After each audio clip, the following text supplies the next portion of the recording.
WhatsApp లాంటి messaging apps వచ్చాక ఫోన్ల వాడకం ఎక్కువైపోయింది. పొద్దున లేచినప్పటి నుంచి రాత్రి పడుకునే వరకు మెసేజ్లు.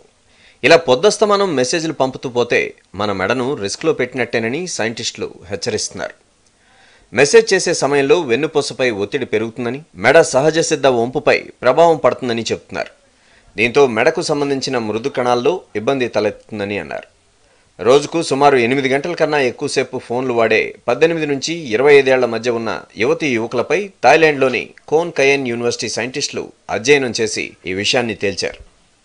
ఫోన్ వాడేటప్పుడు మెడ, కాళ్లు, వీపును వంచడం వల్ల కండరాలపై ఒత్తిడి పెరుగుతున్నట్లు గుర్తించామన్నారు. ర్యాపిడ్ అప్పర్ లింబ్ అసెస్మెంట్ టూల్తో కండరాలపై ఒత్తిడిని కొలవగా సరాసరి స్కోరు 6 వరకు వచ్చిందని, సాధారణంగా అది 1 నుంచి 2 మధ్య ఉండాలని చెప్పారు.